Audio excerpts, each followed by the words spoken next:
Tapi malam hari ini alhamdulillah ada Habib Hafiz Al-Gadri yang baru datang. Nah, insyaallah beliau akan memberikan nasihat kepada kita.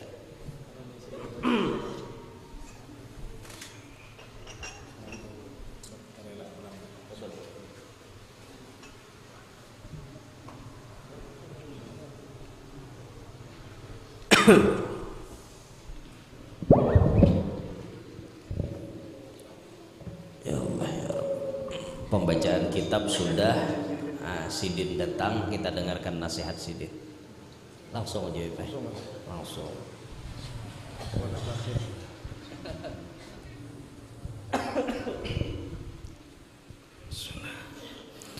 Assalamualaikum warahmatullahi wabarakatuh.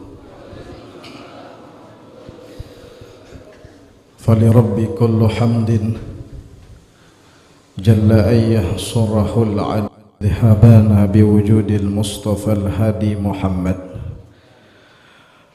الحمد لله الذي هدانا بعبده المختار من دعانا إليه بالإذن وقد نادانا لبيك يا من دلنا وحدانا لبيك يا رسول الله لبيك يا حبيب الله لبيك يا سيدي وحبيبي محمد بن عبد الله. اللهم صل وسلم وبارك وكرم وعظم على سيدنا محمد نورك الساري ومدادك الجاري واجمعنا به في كل أطوارنا وعلى آله وصحبه يا نور. أما بعد. Hadratul Muhtaramin yang kita muliakan, para habaib, para syaraif, para alim ulama, para tokoh agama dan sesepuh masyarakat, wabil khusus yang kita muliakan khadimul majlis, guru kita bersama Tuan Guru Muhammad Yan Nur.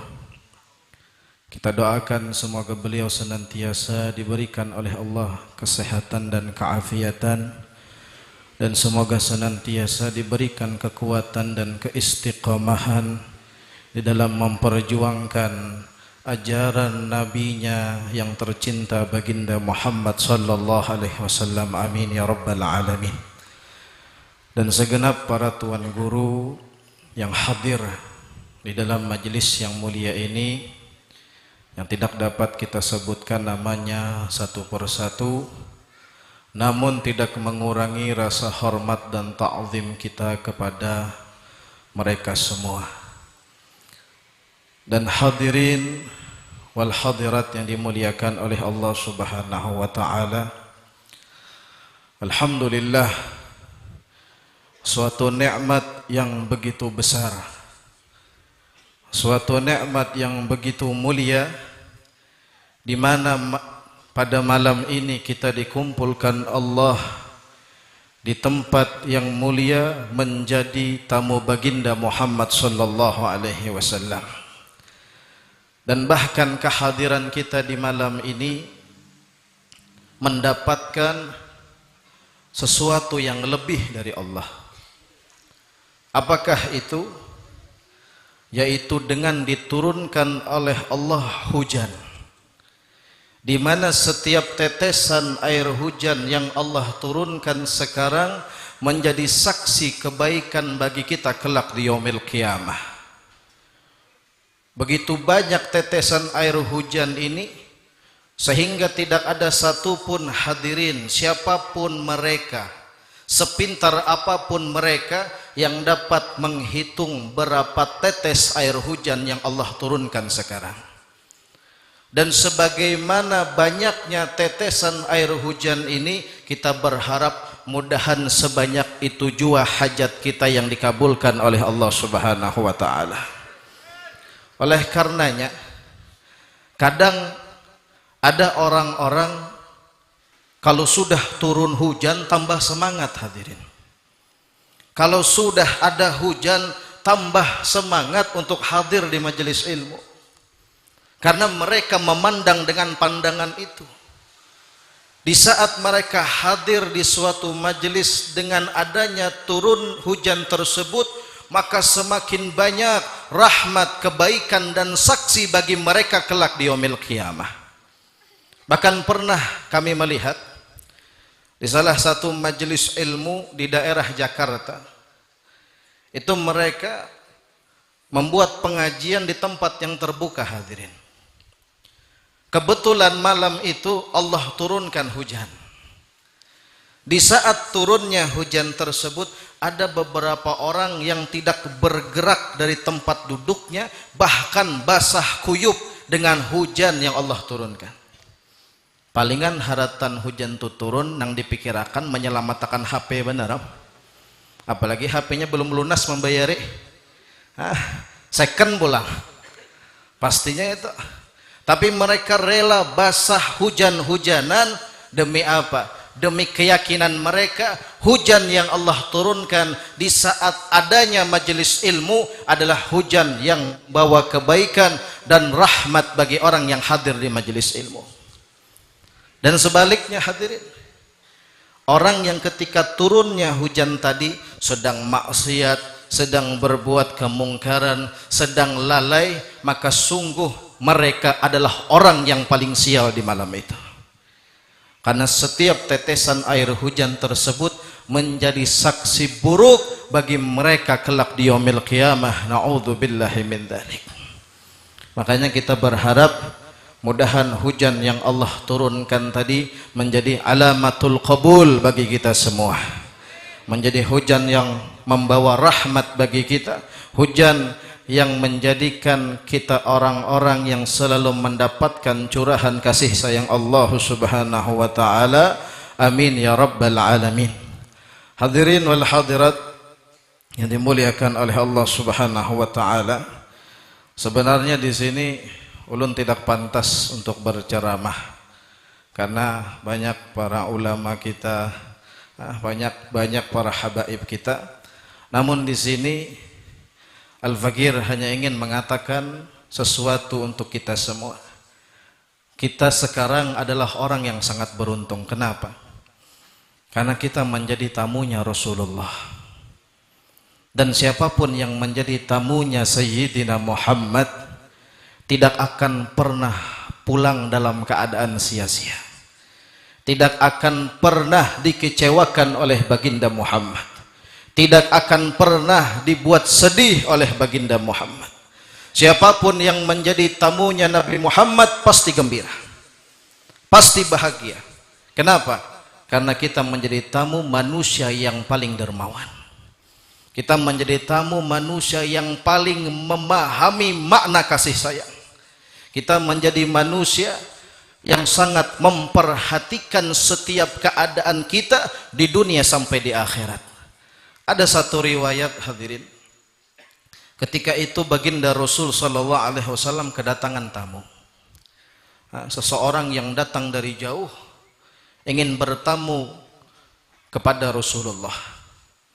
Di saat itu Nabi ingin menjamu tamunya. Nabi datang dan pulang ke rumahnya, bertanya kepada istrinya, kata Rasulullah, adakah kita berisi makanan? Maka istri baginda mengatakan, ya Rasulullah, tidak ada yang kita miliki kecuali hanya air.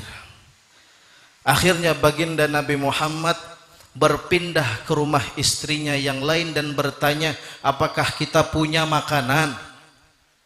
Lalu istrinya pun menjawab sama dengan jawaban yang pertama, tidak ada yang kita miliki kecuali air.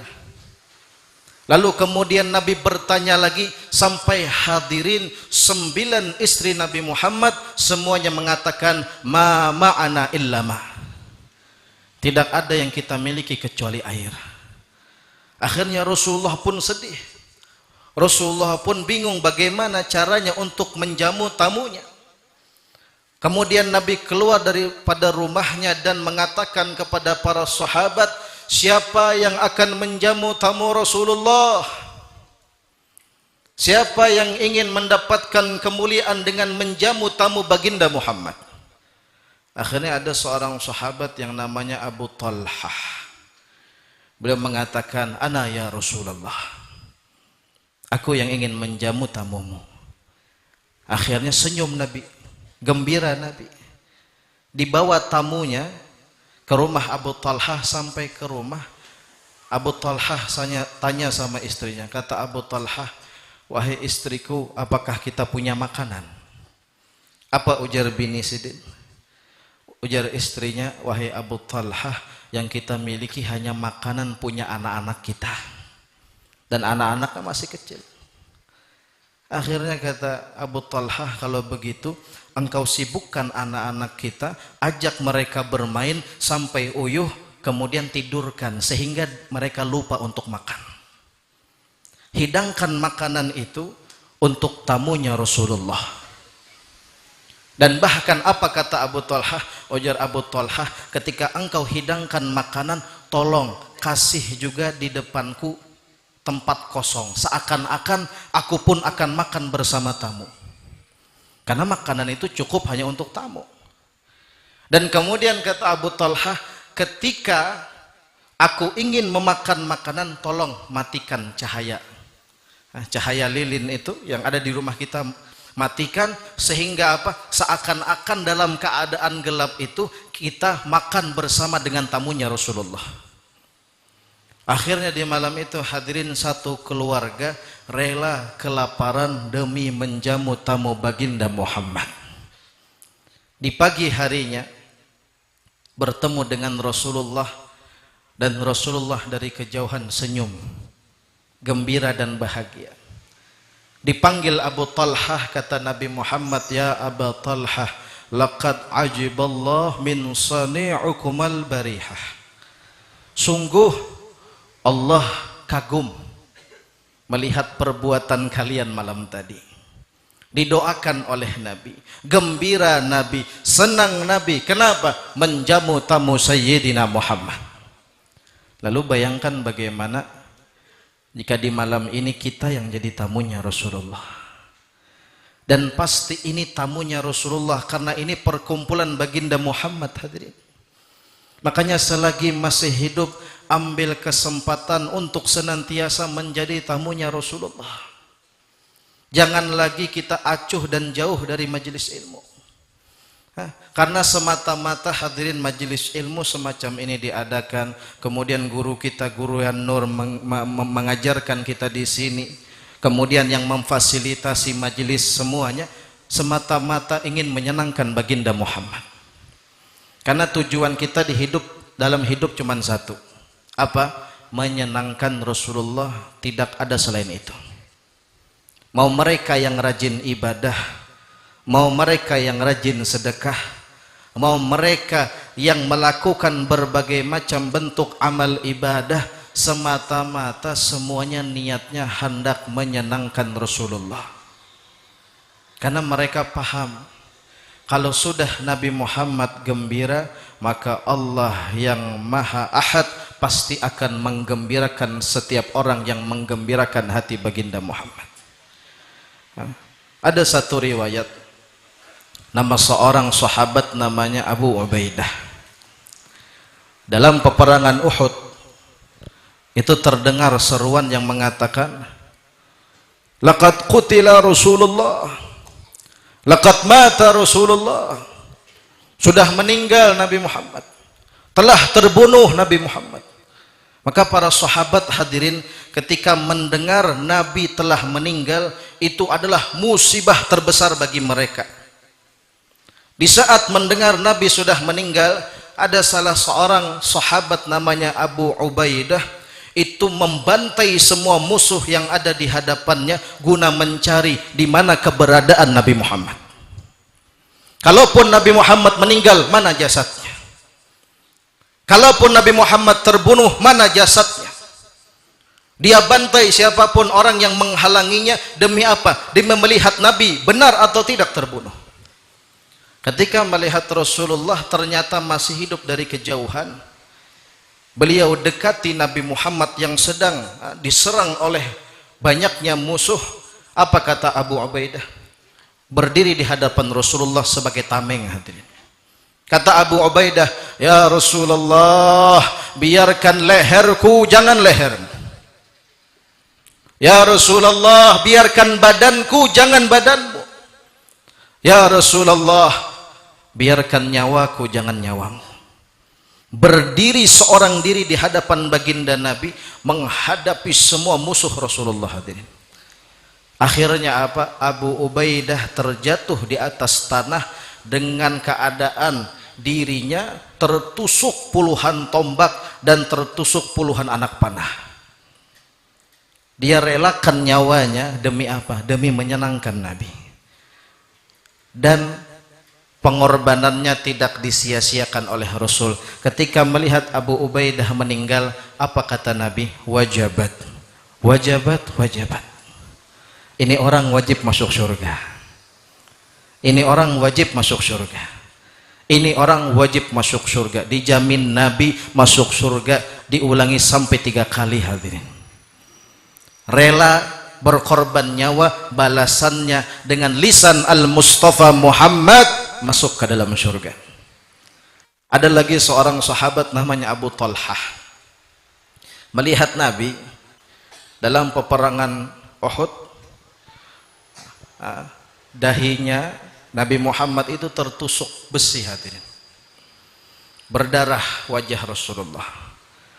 Sahabat melihat Nabi berdarah, wallah itu jauh lebih sakit dibanding mereka yang berdarah. Sayyidina Abu Bakar As-Siddiq melihat Nabi berdarah, langsung ingin mendatangi Nabi, tiba-tiba dihalangi oleh Abu Talhah. Kata Abu Talhah, wahai Abu Bakar, pian ini sudah mendapat kemuliaan yang begitu besar. Nabi hijrah bersamamu, dan engkau yang menjaga Nabi, dan engkau sahabat terdekat dengan Nabi. Maka izinkan, kata Abu Talhah, aku orang yang masih belum mendapatkan kesempatan untuk menyenangkan Rasul, sekarang izinkan aku menyenangkan Nabi. Maka kata Sayyidina Abu Bakar As-Siddiq, silahkan Abu Talhah. Maju Abu Talhah, melihat Nabi berdarah, menangis hadirin. Yang dipikirkan Abu Talhah, ini bagaimana? Ku lepas besi yang nempel di dahi Nabi dengan kayu, Nabi pasti kesakitan. Ku lepas besi tersebut dengan besi juga, pasti Nabi kesakitan.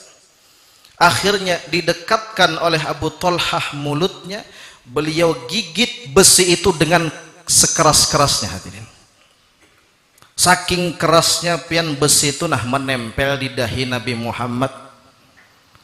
Akhirnya apa? Terlepas gigi Abu Talhah. Lepas satu gigi Abu Talhah, mulutnya pun berdarah. Apakah ketika lepas gigi Abu Talhah menyerah? Kada, langsung digigit pulang itu besi. Ketika digigit kembali itu besi hadirin, lepas lagi gigi Abu Talhah. Sampai akhirnya dikatakan semua gigi Abu Talhah terlepas hanya karena ingin melepaskan besi yang menempel di dahi Nabi Muhammad. Sudah lepas, ternyata apa? Darah yang mengalir ini, yang nempel di mulut Abu Talhah, diminum oleh Abu Talhah. Abu Talhah ambil pedang, maju ke medan perang. Siapa orang yang tadi ingin menyakiti Nabi, dibantai sama Abu Talhah. Rasulullah melihat Abu Talhah, apa kata Nabi? Jika kalian ingin melihat seorang ahli surga yang berjalan di atas muka bumi, maka lihatlah Abu Talhah. Jadi mereka para sahabat, mereka korbankan waktunya, tenaganya, pikirannya, hartanya, bahkan nyawanya, semata-mata ingin menyenangkan hati Rasulullah. Kalau kita cukup hadir majelis ilmu dan amalkan apa yang kita dengar, demi Allah hadirin, Nabi senang. Kerjakan sholat 5 waktu dengan baik. Lazimilah majelis ilmu. Cintailah para pewaris ilmu baginda Nabi. Dengan itu kita sudah dapat cinta baginda Rasul. Kalau para sahabat demi menyenangkan Nabi, nyawa murah bagi mereka. Ruh mereka murah bagi Rasulullah. Makanya guru-guru kita, para alim ulama, mereka berdakwah kemana-mana, pian kira kada uyuh-uyuh. Bukan hanya uyuh di jalan, tapi mereka uyuh lelah memikirkan keadaan umat baginda Muhammad. Tapi semua rasa lelah itu mereka kesampingkan. Kenapa? Karena mereka ingin menyenangkan hati baginda Rasulullah. Guru mulia Sayyidil Habib Umar itu kalau sudah uyuh benar pian di wajah itu terlihat lelah, sangat lelah. Tapi kenapa beliau tetap semangat? Karena ingin menyenangkan hati baginda Muhammad. Bahkan ada salah seorang daripada murid beliau mengatakan bahwasanya ketika diriku lelah, maka aku memandang wajah guruku yang jauh lebih lelah, maka lelah itu hilang dalam sesaat. Demi menyenangkan hati baginda Muhammad, demi dapat senyuman Rasulullah. Makanya kita berharap mudahan hadirnya kita di malam ini mendapat senyuman Nabi Muhammad. Kalau kita sudah dapat senyuman Rasulullah, hadirin, wallah dunia akhirat bahagia. Karena itu yang kita harapkan. Tidak lain dan tidak bukan melainkan senyuman Rasulullah. Dan senyuman dari Nabi Muhammad adalah sesuatu yang mahal. Makanya orang hadir majelis ilmu ada nang ngalih benar. Puluhan tahun hidup kada mau hadir majelis. Kenapa? Karena senyuman Nabi Muhammad mahal. Hanya orang-orang yang berikan taufik dan hidayah oleh Allah. Oleh karenanya, mari di sisa hidup kita ini, niatkan dari sekarang di malam yang mulia ini, semoga kita dapat menyenangkan Rasulullah. Kita dapat menggembirakan Rasulullah. Cukup hadirin, cukup kita cuman menyenangkan diri kita sendiri. Cukup kita senangkan hawa nafsu kita. Maka sekarang saatnya kita senangkan Nabi Muhammad. Gembirakan Nabi Muhammad. Wallah nanti di akhirat akan ada orang-orang yang menyesal. Menyesal kenapa? Diberikan oleh Allah waktu. Diberikan oleh Allah umur. Diberikan oleh Allah sehat dan afiat, diberikan oleh Allah harta, diberikan oleh Allah kehidupan, namun tidak digunakan untuk mendapatkan senyuman Rasulullah. Adapun orang yang lain dapat senyuman baginda Muhammad. Makanya ini kesempatan. Selagi kita masih hidup, kita harus pikirkan bagaimana caranya aku menyenangkan Rasulullah, bagaimana caranya aku menggembirakan Rasulullah. Istiqomahnya pian di majelis ini pasti dapat senyuman Nabi Muhammad. Makanya istiqomah tu ngalih. Tak karena rasa hendak hadir, tak karena rasa kada hendak hadir. Tapi kalau sudah pen istiqomah demi Allah, demi Rasulullah, pasti dapat senyuman Nabi Muhammad. Karena Nabi kada melihat banyak ataupun sedikit. Nabi orangnya kada perhitungan. Lain kita. Selama ada niat baik, meskipun itu kecil, pasti diterima Rasulullah. Sebagaimana anak cucunya, sebagaimana anak keturunannya Al-Imam Fakhrul Wujud Syekh Abu Bakar bin Salim. Ini ulun tutup dengan kisah itu, karena pinanya sudah banyak lobet baterainya. Nyata pinanya mengantuk, lawan kelaparan. Lawan harinya hujan pulang. Apalagi ibaratnya nih haratan pengajian ada peman bakso lewat bah. Ya sudah, atau kada ada lagi nang fokus. Al-Imam Fakhrul Wujud Syekh Abu Bakar bin Salim itu dalam manakibnya setiap hari tidak kurang membuat roti dengan sejumlah 1000 potong roti dibagikan untuk orang. Sidin yang membagikan. Pernah satu saat ada seseorang wanita tua datang mengetuk pintu Syekh Abu Bakar. Akhirnya dibuka sama khadim beliau. Dibuka pintu itu oleh pelayan Syekh Abu Bakar. Bertanya sang pelayan kepada ibu ini, apa hajat pian? Kata seorang wanita tua ini, ulun ingin memberikan ini sedikit gandum untuk Syekh Abu Bakar bin Salim.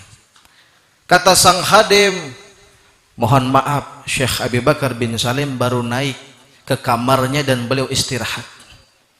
Dan ulun kadawani mendatangi dan memadahi supaya turun menerima gandum pian ini. Maka jar wanita ini, pokoknya aku minta panggil Syekh Abu Bakar. Aku ingin serahkan ini gandum. Melihat wanita ini bersikeras ingin memanggil Syekh Abi Bakar bin Salim. Kata sang khadim, wahai wanita tua, Syekh Abi Bakar bin Salim dalam sehari membuat 1000 potong roti, punya gandum yang sangat banyak.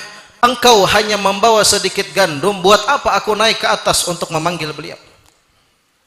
Nang lagi ribut berdua ini, Syekh Abi Bakar mendengar dari atas. Akhirnya turun Syekh Abi Bakar.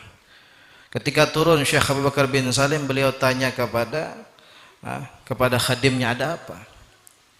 Kata khadimnya, wahai Syekh Abi Bakar, ini wanita tua datang ingin memberikan segenggam gandum untuk pian. Akhirnya Syekh Abu Bakar ketika mendengar itu, Masya Allah, kata Syekh Abu Bakar, terima kasih banyak, semoga Allah berkahi, semoga Allah berikan balasan kebaikan atas apa yang kau lakukan. Engkau datang dari mana? Ternyata hadirin wanita ini datang jauh.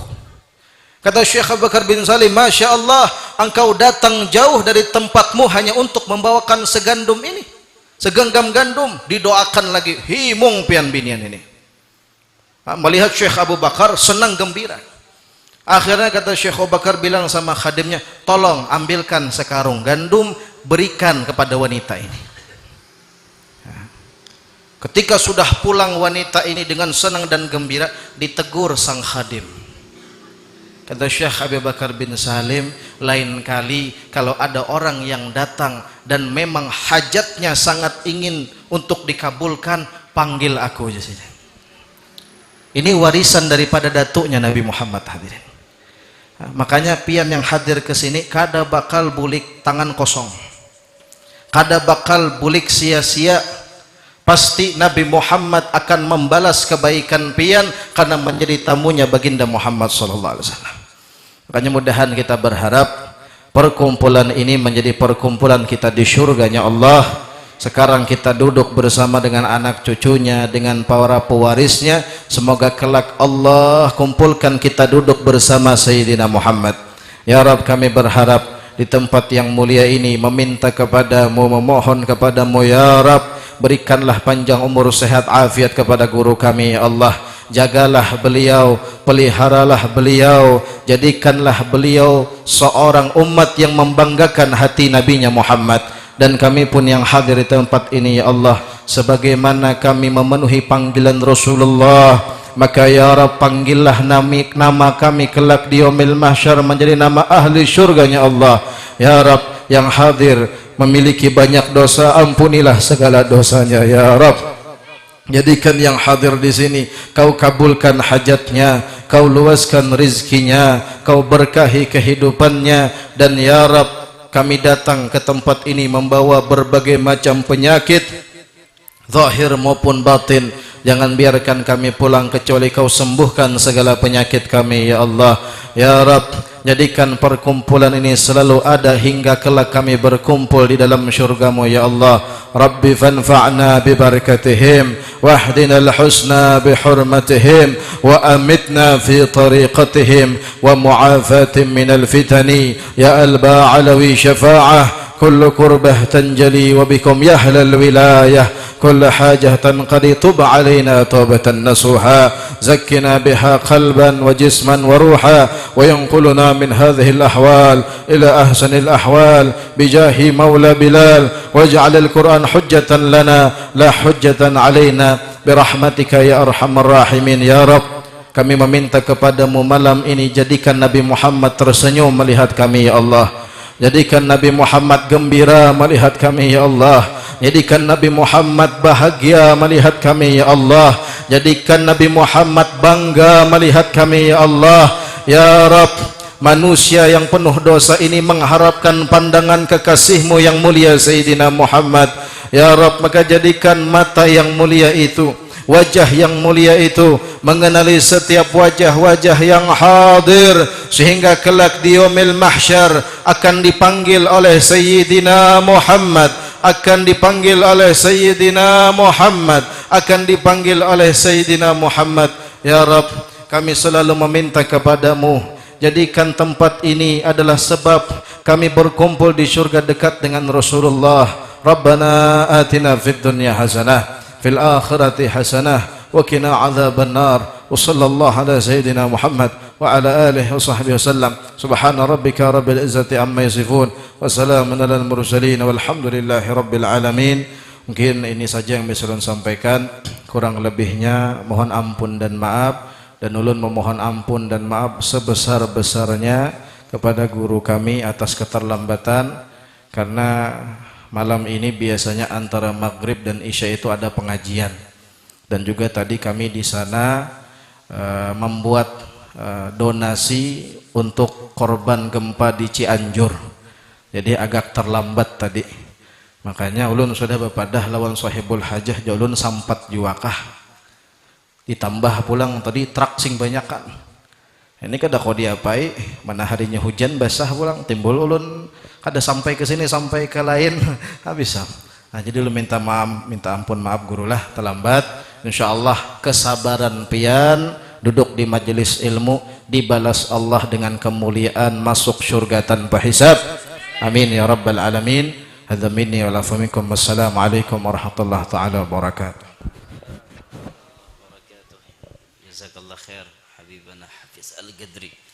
Doakan Sidin panjang umur, sehat afiat, selalu dalam lindungan Allah, kabul barataan hajat Sidin.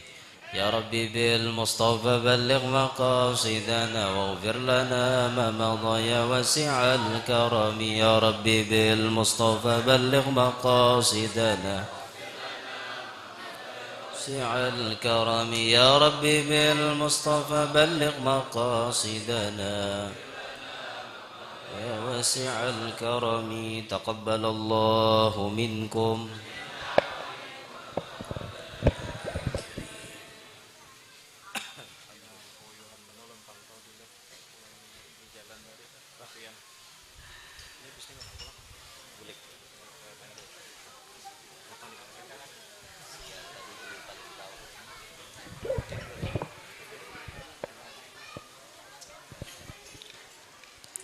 Assalamualaikum warahmatullahi wabarakatuh.